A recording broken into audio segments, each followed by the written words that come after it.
The views and opinions expressed on this program are not necessarily those of this station, JVC Broadcasting Management, or its sponsors. With so many people living longer, the fear of outliving your money becomes a reality for many of us. Will I be a financial burden? Will I outlive my money? How will I be remembered? My name is Neil Himmelstein, president of Main Street Planning Group. Please contact me by visiting mainstreetplanninggroup.com. That's mainstreetplanninggroup.com, or call 631-647-4694. I will introduce you to strategies that will guarantee you will not outlive your money, that can guarantee you will not be a burden on your loved ones. Through a collaborative approach, we will uncover solutions that offer tax-efficient strategies, lifetime income, and legacy planning, choice, organization, direction, and education. That is the code we stand behind. Contact mainstreetplanninggroup.com. That's mainstreetplanninggroup.com, or call 631-647-4694. And listen to me every Friday at 3 p.m. as I host the Main Street Code for Financial Success, right here on 103.9 LI News Radio.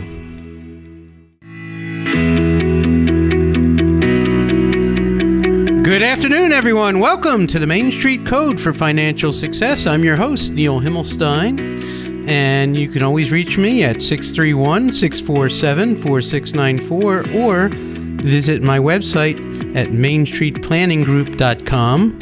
When we talk about our code, we talk about choice, organization, direction, and education. And we work with insurance products with advisors, attorneys, accountants, and insurance advisors all across the United States who come to us for advice and advise them of the right products and the right positioning to put you at ease and put you in the right place so you can retire successfully and protect your money and protect your assets, whether it's through it's an insurance product or an annuity. And we put it all together, and we hope to be your quarterback in any of your financial planning, and that we can help put all the pieces together, where it's the attorney, the accountant, if you don't have one. But you should all have a functioning plan that works for you. You know, in the last couple weeks, we have been talking a lot about inflation, and we've been talking about interest rates. And one of the things that kind of bothers me and excites me at the same time, I mean, it's bothersome, but with massive inflation, we are having major interest rate hikes. Now, if you are going to buy a house, or you have a mortgage, or you need to get a new mortgage, the rates keep coming up and up and up and up. And that's kind of frightening. You know, my daughter actually is looking to buy a house right now. And right before she made her purchase, which she still hasn't done, you know, rates went up 0.5 point or 0.75 point. When you're borrowing a lot of money, that's significant. What bothers me more than anything is that the banks have reacted immediately to these rate increases on the borrowing side. Yet if you put your money in a bank in the savings account, you can't get 1%. You have to buy, if you buy a CD, the best they're giving you right now is 1% for 2 years. That's taxed every year, and in no way, shape, or form is that keeping up with inflation. You cannot keep up with inflation when you're making 1% and you're taxed, and with state and federal taxes, maybe you make 0.75%. So, you know, I've done some comparisons. Over 5 years, your $100,000 may grow to $104,000. Okay, after you pay your taxes, and that $104,000 isn't even worth your $100,000 today. With inflation, that's probably worth about $85,000 in 5 years. So you're losing money. You're putting money into CDs. It's a certificate of depreciation. And the banks are doing you no favors. They're quick to raise your rate, not quick to protect you as your partner and help you. So what are the alternatives? We've been talking about fixed annuities, which have reacted. Fixed annuities are offered by insurance companies, and insurance companies are reflecting the higher rates to you. You know, over 3% you can get right now. And the nice thing about annuities is you are not taxed on the annuities until you touch your money. So your money grows and it compounds. tax deferred until you need your money. If you never need it, it just keeps growing and compounding every year. You're not paying taxes on that money. That's huge. Or you can create an annuity stream. Now, I've talked about the ones that are paying like 3%, and I've talked to you before about a guaranteed income for life. Many annuities will give you an income stream like Social Security that's guaranteed for the rest of your life. The higher your age, the more the income, because they base it on your lifespan. But they also have annuities that are kind of a combination that will guarantee you an income stream. Okay, but if you pass away, the remaining balance will go to your heirs. So if you're 69 or 70, you can get a 6% income stream guaranteed for the rest of your life off of your assets. So if it's $100,000, $6,000 every year guaranteed. You can have it come in your checking account every month. So for making plans, and whatever's left behind goes to your heirs, what a great thing. Now, in the past, there's been a lot of people that have sold variable annuities. You may have one of these variable annuities that have all these features to them. But you have to pay for that. And in the variable annuities, I'm not saying that they're bad, but many of the variable annuities in the last 10 years were sold on that premise of this guaranteed income stream, but they don't realize that the underlying assets are being invested in mutual fund type of accounts. So while you have that income stream guaranteed, your account could go down to zero. So if your account goes down to zero in that variable stream, you still guaranteed your income, but that pot of money you wanted to leave behind disappears. And there's a cost to that. Usually there's a cost, and this is one of the knocks on annuities, is that there are costs involved for everything. So in the variable annuities, they have a cost associated with that. Plus there's a cost for managing the funds. It could cost up to 3-4% of your performance by having these options and bells and whistles in your variable annuity. Now, if the market's going strong, you hardly even notice it. That's great. There's some great features there. They also have these now on fixed, what I call a fixed annuity, and fixed index annuities. Okay, what I like about the fixed annuity is I can get a fixed rate.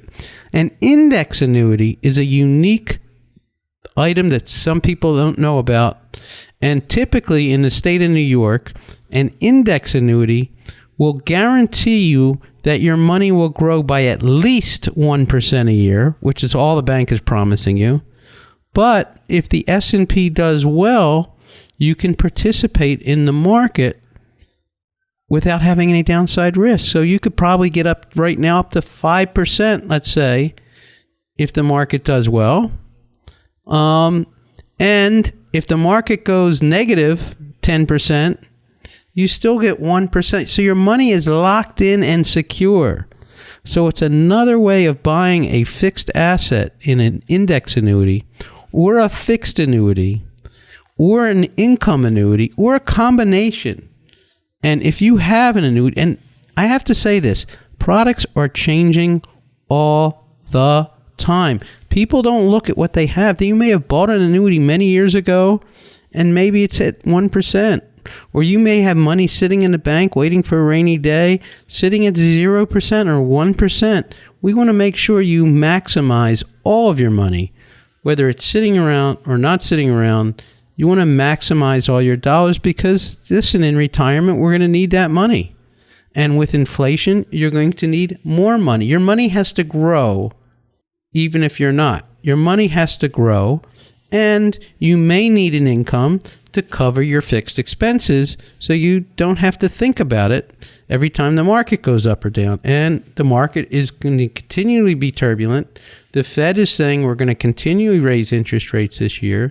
So because of the inflation, it's all going to feed on itself. And the last time I remember this happening, when this all occurred, it's all not coincidental, but I remember buying a house in 2008, I think it was, whenever the Iran-Contra thing was, and the price of oil went crazy. And all of a sudden, interest rates jumped from borrowing rates. When I bought my first house, it must have been longer ago than that. Maybe we're talking 96. But whatever it is, the interest rates jumped up. Okay, as the oil prices jumped up and we had an issue with oil, all of a sudden everything jumped and went haywire. So you have to pay attention to all these factors that are going on. And we recommend that you give us a call if you have any concerns at 631-647-4694. You're listening to Neil Himmelstein. I'm your host of the Main Street Code for Financial Success. You can always reach me on my website at mainstreetplanninggroup.com. And if you have any questions, reach out to me. And we're going to come back right after the break. Thank you.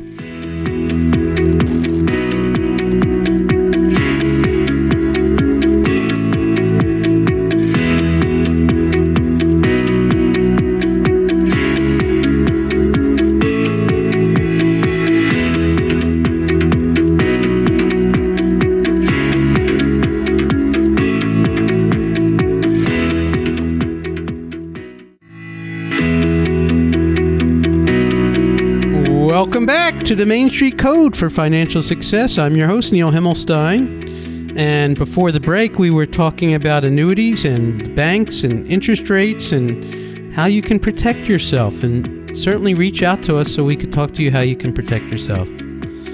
One of the other things you may have purchased over your lifetime is a permanent life insurance, whether you're considering one or you have a permanent life insurance policy. What do I mean by a permanent life insurance policy?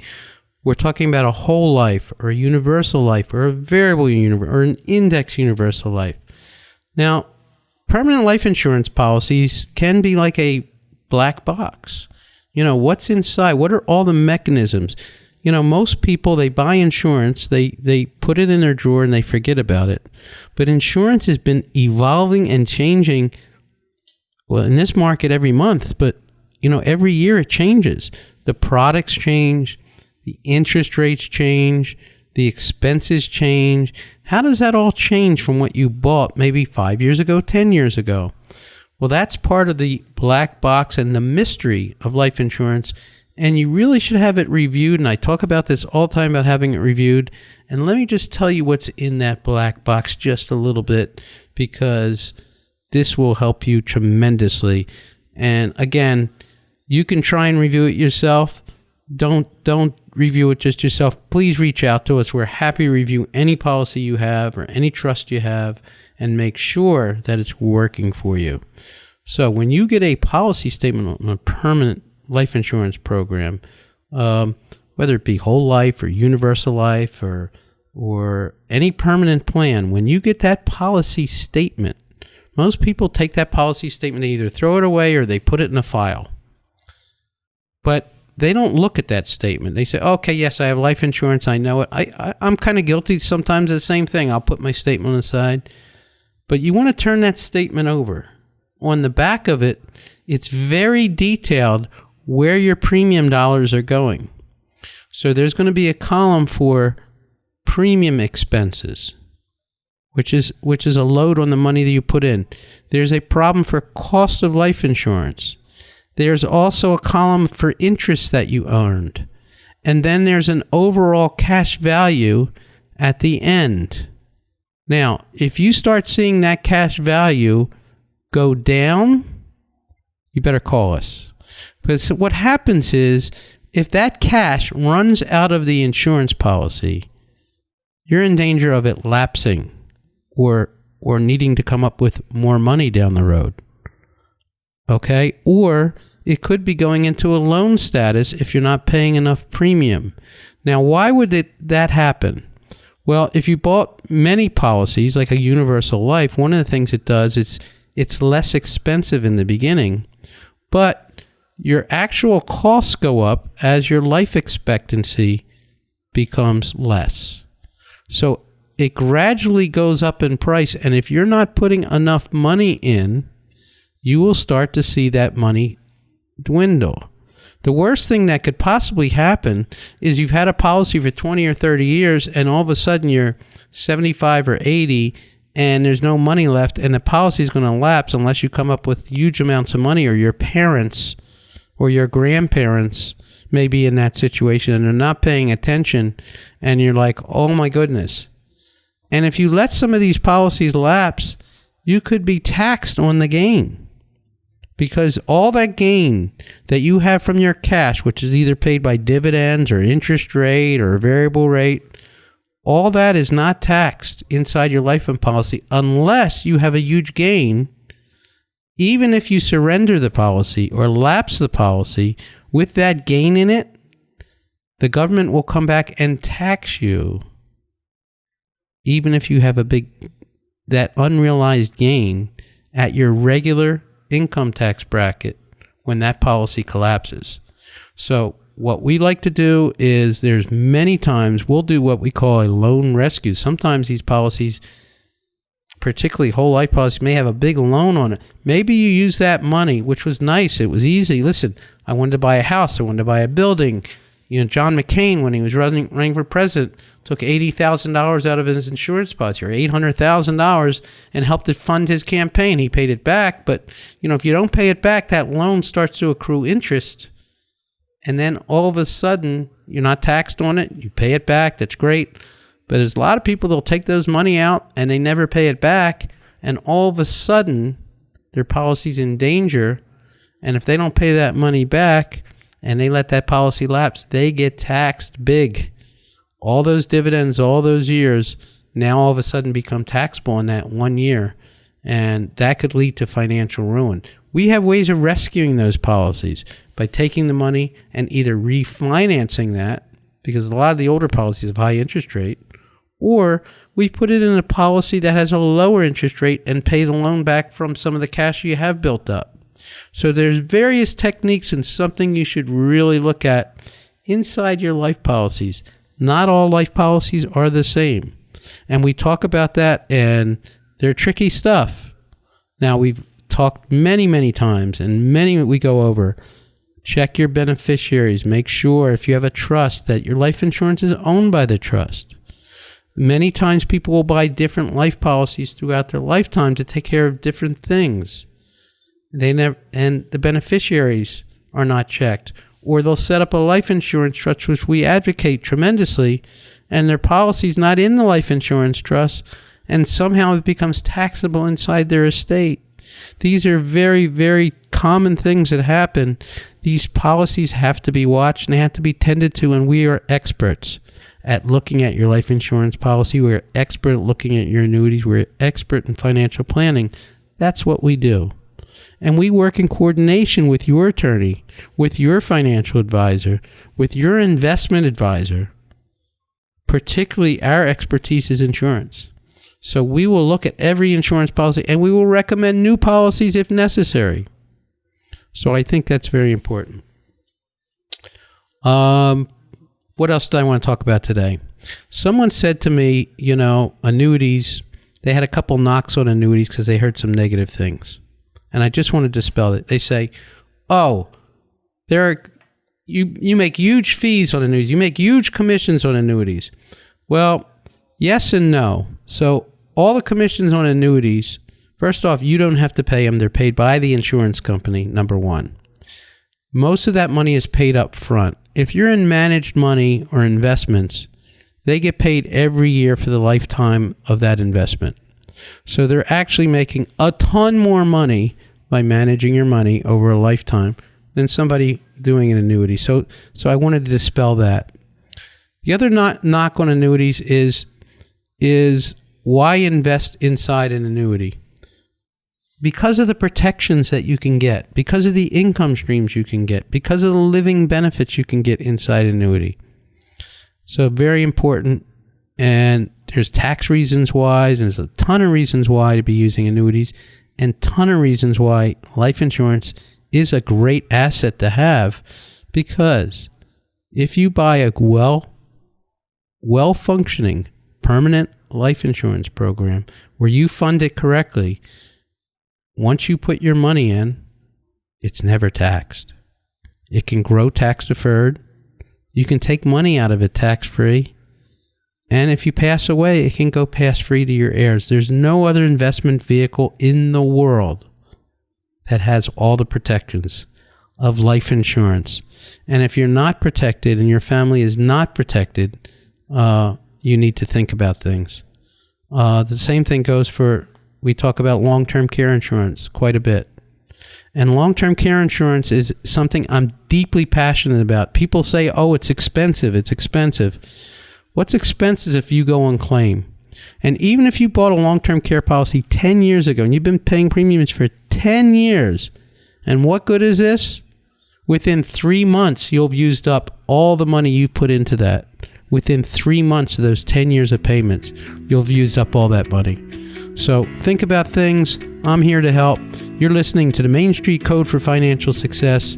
I'm your host, Neil Himmelstein. I can be reached at 631-647-4694. I don't charge to have a conversation. You can reach out to me at any time. Any questions you have, anything you want me to talk about on the program, or anything regarding your particular situation, or your parents, or your children, let's set up a family legacy for everybody. Thanks, everybody. Have a wonderful weekend. A happy April Fools!